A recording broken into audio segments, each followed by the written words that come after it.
So there's a lot of smoke because incomplete combustion. But downstairs, there's a big fire.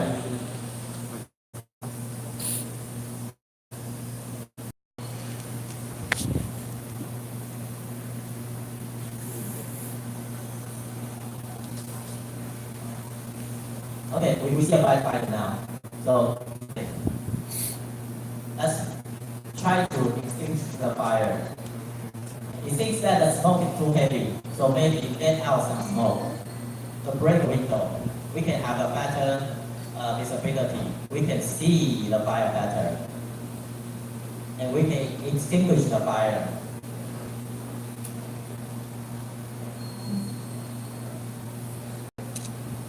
But what's happening? The fire is growing. The fire keeps growing because of what? Fresh air. So you see the fire much, much bigger than it used to be. Thank you for your help. So that's what happens when you break the windows, introduce fresh air inside a fire room. So you need to be careful with the ventilation because it will be very dangerous for you or the trapped people if you do it wrong. And what's backtrack? We already see the backtrack in our video. So it's just almost the same thing. It's just we have more unburned gas inside the room. And it mixes with the air so fast. And because the temperature inside the room is very high. So when mixing, as long as it mixes, it's burning. And it burns so fast. So let's see the backtrack again.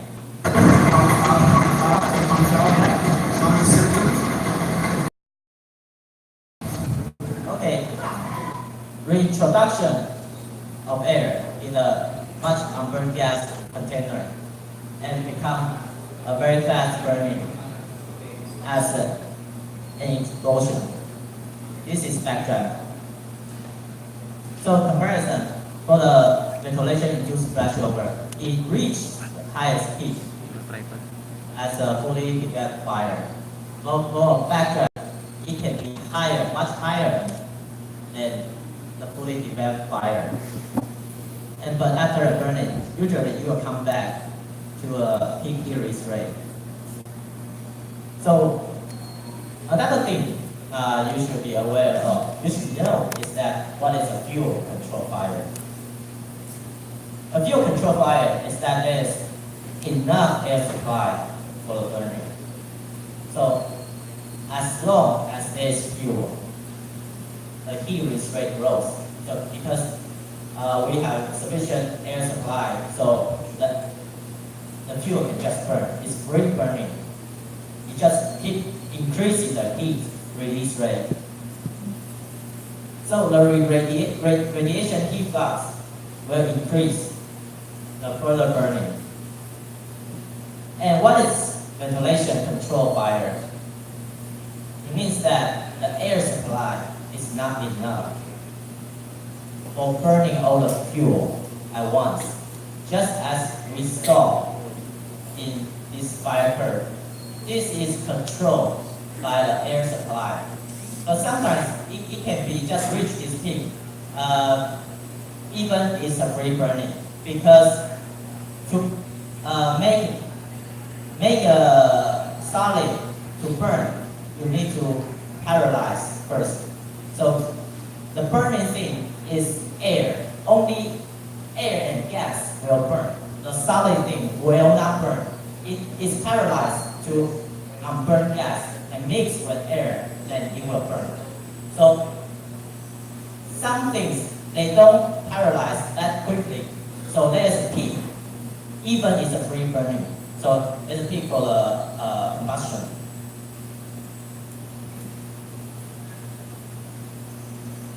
So the air supply is not enough for ventilation control fire. Still, the temperature inside the compartment is still high. So more unburned gas, more flammable gas is paralyzed from the solid, from the burning liquids.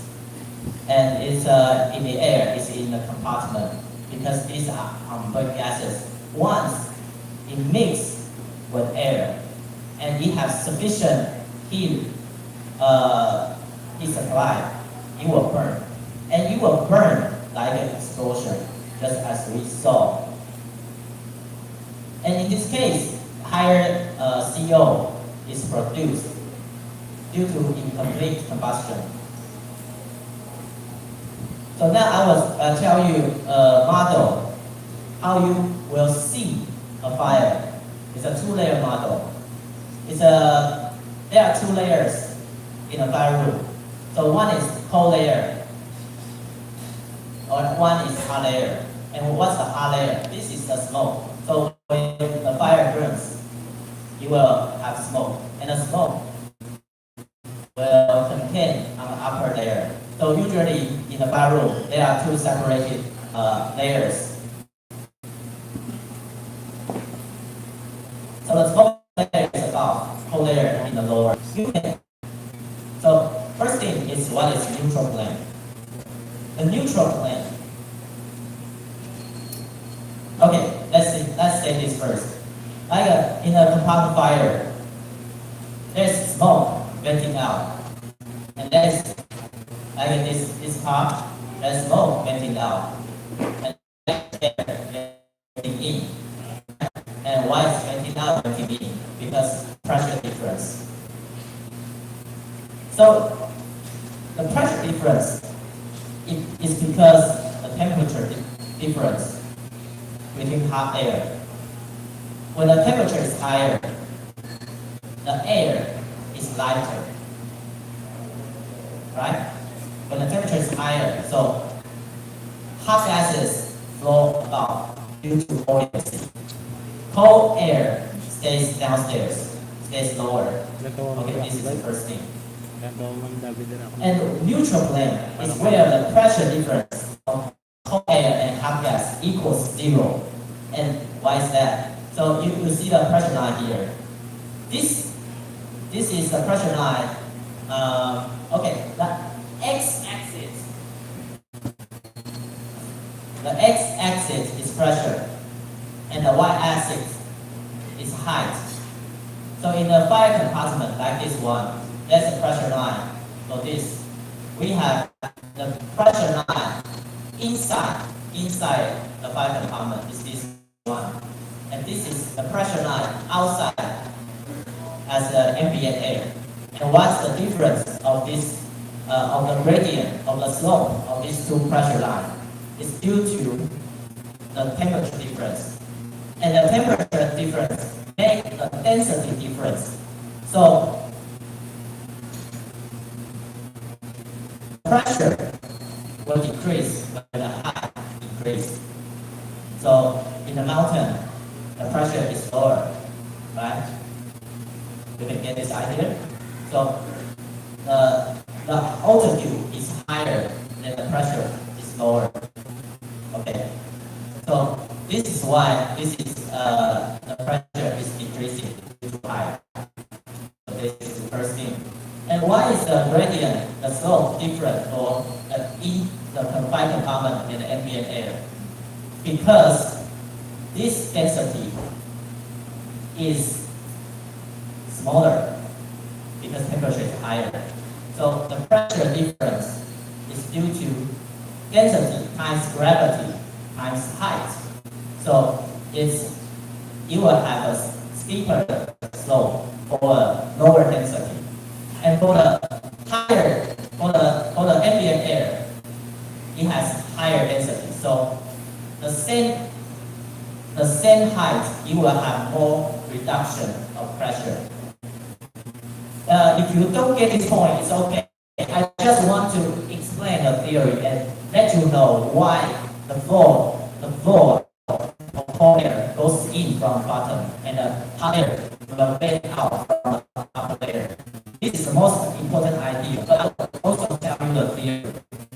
Okay, so we got these two pressure lines, and they have an intersection here. On the lower part of the fire, the pressure higher. So the air flows in because ambient air has high pressure on the lower part. So cold air flows in. While on the upper part, the smoke layer has a higher pressure, so the smoke goes out. So this is why the pressure, there's no difference for the pressure. That's a neutral plane. Okay, that's a theory. So it's usually the neutral plane decided by the temperature of a gas. The hotter the temperature, the lower the neutral plane. So in a hotter compartment, you will have a lower neutral plane. So if the temperature is lower, you will have a higher neutral plane. Okay?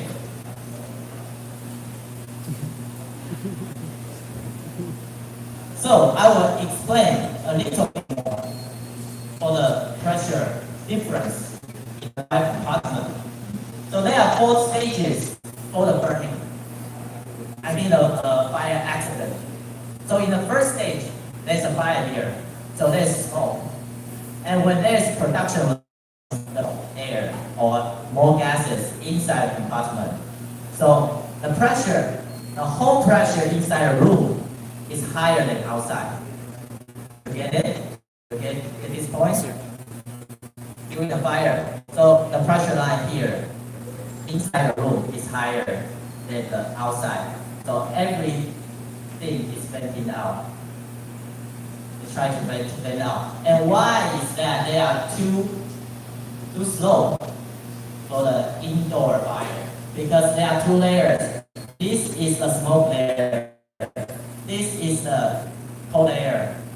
So in the smoke layer, you have a steeper gradient for the pressure line due to the temperature difference because it has a lower density. Okay, so the second stage, when the smoke is going down because more and more smoke is productive. So the smoke layer is going down. So when it is low enough, like it's lower than the door there, so the smoke is start going out because we need to fill all the ceilings and reaches the height of the door, and it can be able to vent out, right? So it's lower enough, so it starts to vent out. So what happens when mixture of air starts to vent out, the pressure decreases because gases are venting out. So the pressure line here, you can see that it's moving to the left side because it's decreasing. And at the same time, the smoke layer is increasing. So you can see this part. The smoke layer is more than the beginning, right? So the smoke layer is thicker, and in this part is going left due to there something venting out, so the pressure line is moving left. So on stage C, in this part, the smoke layer is thicker. It's thicker than stage B, and it's still moving left. And now is smaller than the pressure line of the ambient air. So what happens now? When the pressure is smaller than ambient air, the cold air starts to flow in. Got it? So that's the development of the fire. So the fire, the smoke start growing, and the smoke layer decreasing and start to vent out. Because of venting out, so the pressure in the room is decreasing. So there's supplement of the cold air. So cold air flows in. So that makes the 2 layers in the compartment fire. And what happened in the stage D? This is a fire after flashover. So the temperature inside the compartment, we don't have 2 layers no more. No more 2 layers in the compartment after flashover. because the temperature in the room, we assume is unified. It's all hot air inside the compartment after flashover. So you will see there is no two layer. You see two layer in the right, but there's only one layer. So there's only one straight line.